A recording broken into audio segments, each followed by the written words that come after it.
In a primetime news follow-up, 4 people remain in hospital, 1 critical, following a motor vehicle crash along the North Coast Highway near Rio Bueno in Trelawney.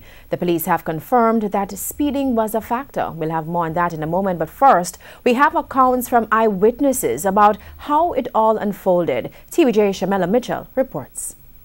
Horrific, dramatic, pinned down, like a scene from an action movie. It could have been worse. A part of her face was missing. The reality that played out for 18 Thursday afternoon along the Rio Bueno main road in Trelawney. Debris scattered across the roadway. Firefighters and the police were kept busy. Traffic piled up for hours. It all began with this blue Toyota RAV4. There's a big corner and this person was overtaken. I don't know if she lost control, but she was coming straight to the bus. Opal Edwards was a passenger on the Knutsford Express bus that was involved in the crash. And the lady beside me was dozing, and the 2 on the other side were one on the phone and one dozing, and those 3 people were flung out of the bus. And I was awake and alert, so I grabbed onto the bar, and put my head down when we saw that we were going to hit into the wall. The RAV4 hit the bus before it burst into flames. The driver of the Toyota RAV4 died. She has been identified as 27-year-old Deandra Bravo, a sales executive of Montego Bay, St. James. 21 of the 26 persons who were on the Knutsford Express bus were injured. I just have a chest pain. I'm on my way to the hospital to be checked out. District Officer Paula Brown from the Falmouth Fire Station told us after she received a telephone call at about 4:20 Thursday afternoon that a motor vehicle crash was along the North Coast Highway. It took the firefighters 19 minutes to arrive at the scene.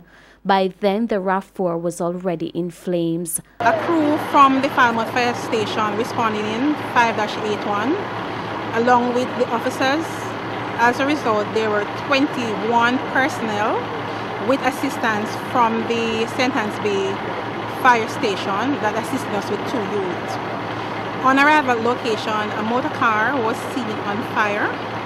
The crew quickly got into operation and quickly extinguished the fire. But an eyewitness accused the firefighters and the police for being late.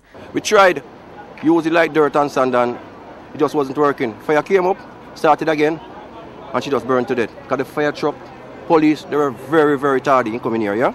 He also said more persons could have helped to prevent Miss Bravo's body from the burning car, but they refused. Video obtained by TVJ News showed persons recording the grisly scene moments before the car burst into flames. One gentleman came out with his fire extinguisher and I said, "Let wait no brother." And he just turned around. I went back in the car and drove away, you know.